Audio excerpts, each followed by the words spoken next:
Vice President Kamala Harris raised a historic amount of money last month, widening her cash advantage over former U.S. President Trump.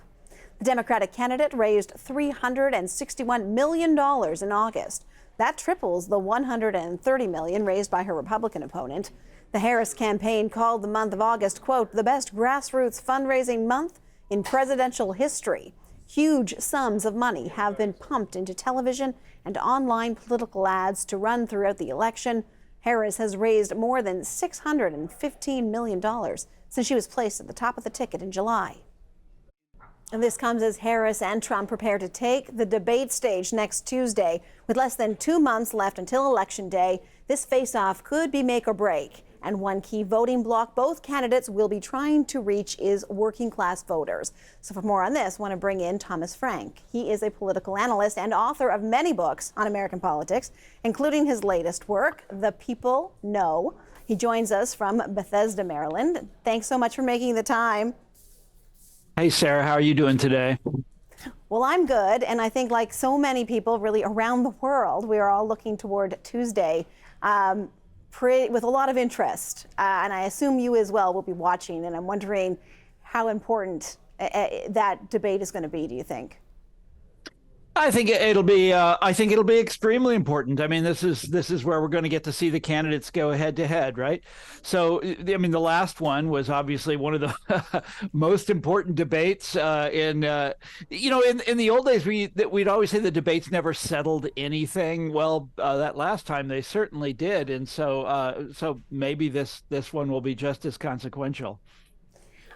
What do you think? What do the voters need to hear from Kamala Harris in order for her to move forward in the polls? Do you think? So I don't know about that. I would say though that she is doing some things very differently than Democrats have done in recent years. Things that it probably won't surprise you to hear that I approve of, that I'm very pleased with.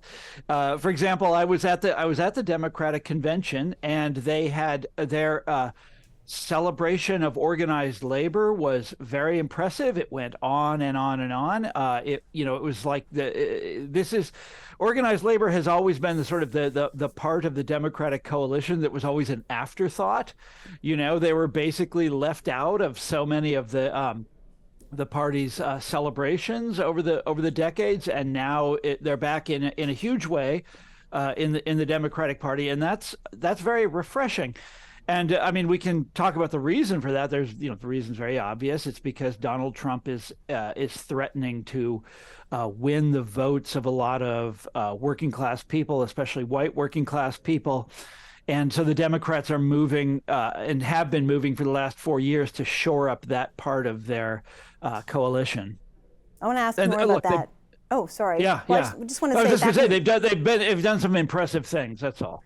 Well, and back in 2004, you wrote a book called "What's the Matter with Kansas?" looking at why working class voters were drawn to the Republican Party, despite the fact that you say Republican policies they go against those voters' interests. Actually.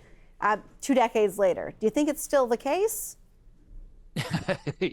Yes, I do.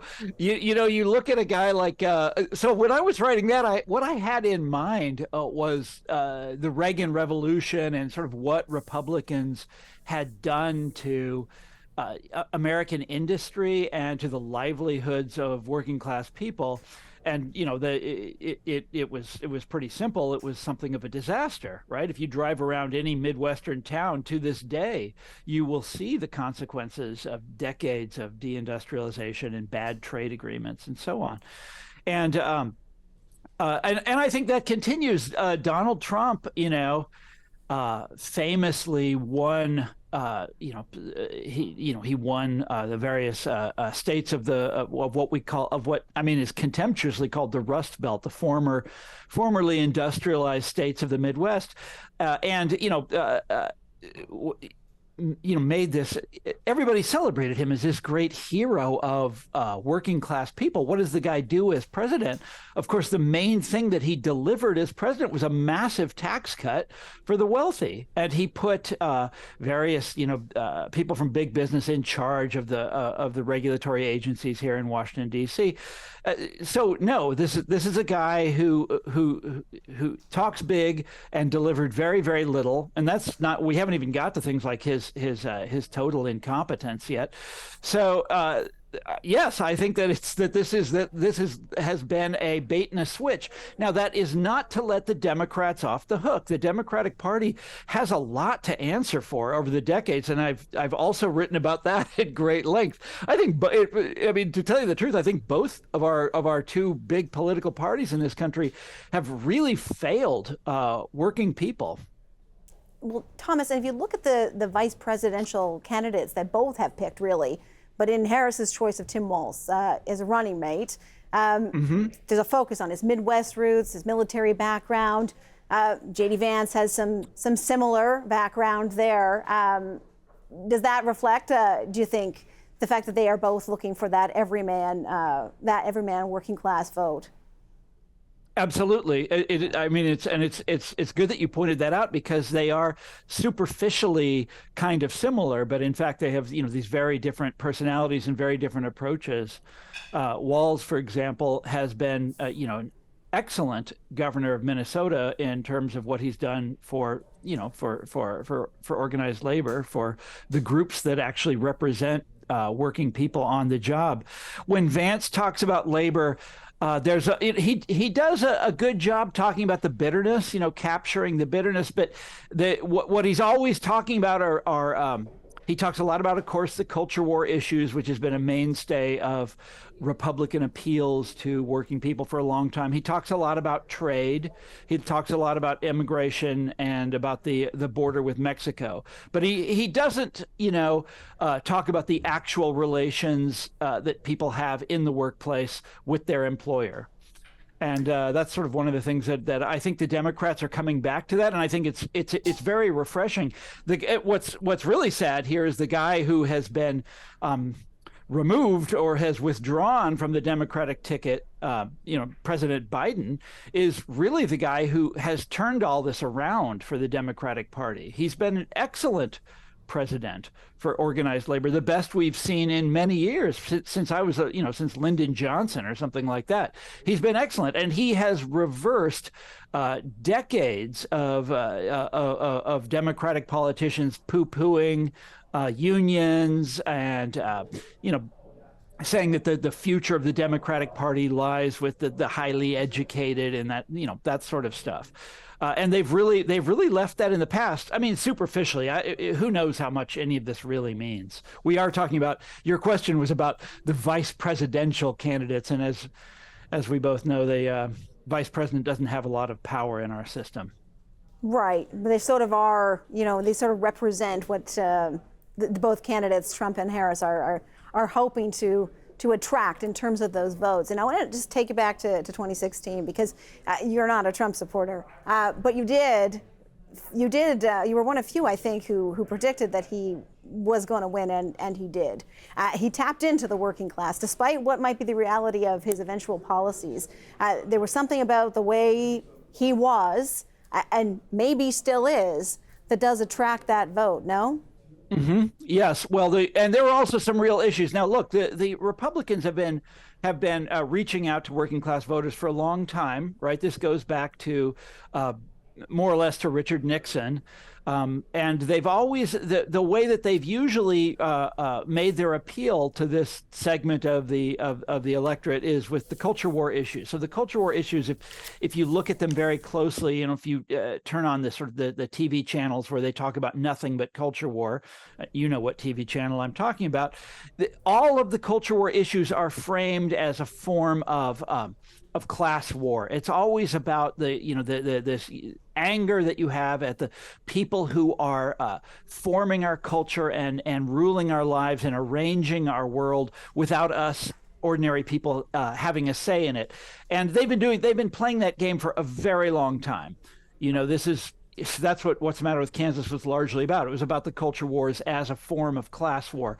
Trump actually went beyond that in several really important ways. The most important of which I think was what he had to say about trade. For decades now there has been this consensus between the two parties in America about trade agreements and about globalization and about what we had to do, and basically we had to sacrifice American industry in order to be competitive with the rest of the world, or whatever the rhetoric was back when Bill Clinton was president, or when George Bush was president, or even when Barack Obama was president. They had one trade agreement after another, and Donald Trump finally came out and said, these trade agreements have been really lousy. And he, in some ways, he really, and he's kind of a blundering oaf. You know what I mean? He's not, and he didn't really do a lot as president to turn the situation around, but he did finally sort of put a dent in that consensus. And as much as I dislike Donald Trump, I think that was important. And so that was the big difference. Then also his, what he had to say about America's sort of imperial ambitions. I thought that was healthful too, that he denounced the Iraq war and he denounced our various other sort of military adventures around the world. I thought that was healthy. And you see that now, that's also has become widely shared in both parties. So Thomas, we had the first debate on Tuesday. I'm afraid I'm going to come off. I'm afraid I'm going to make your viewers think I'm some kind of Trump supporter, and I'm not. I thought the man was a charlatan and a demagogue from day one, but he was right about some of these issues, Well, and listen, he I think is still leading in the polls as we count down toward an election. So I want to ask you, what do you? That would surprise me, but the enthusiasm, the enthusiasm at the Democratic convention was really something to see.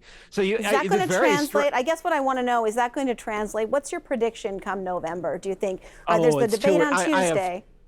I'd say it's too early to say. There was. I also went to the Republican convention, and they were utterly convinced that they were going to win. Because Joe Biden was still the official Democratic candidate at the time, and he was floundering in the polls.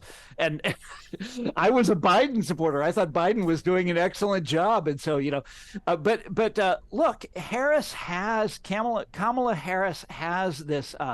She has this enthusiasm, she has this momentum, and she has a kind of optimism. And the Republicans are sort of they're knocked back on their heels now. They don't know how to deal with that.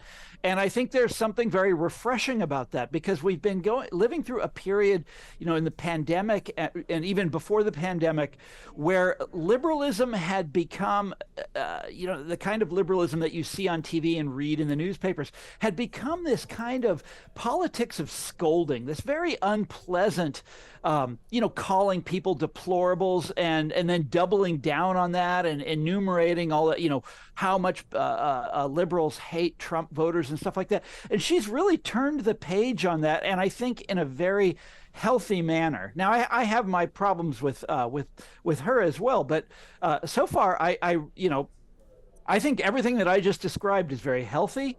And is a breath of fresh air. I'm very happy with it so far. So it's way too early to say who's going to win in November. But yes, I'm going to be watching the debate. I'm very excited about it. I'm excited to see what happens. I think that Kamala Harris has a lot of experience thinking on her feet. And I think she's going to be I'm hoping she's going to do a good job against Donald Trump. Thomas, I have to leave it there, but it was a pleasure to speak with you. Yeah, sure thing. Anytime. My pleasure. Political analyst and author, Thomas Frank.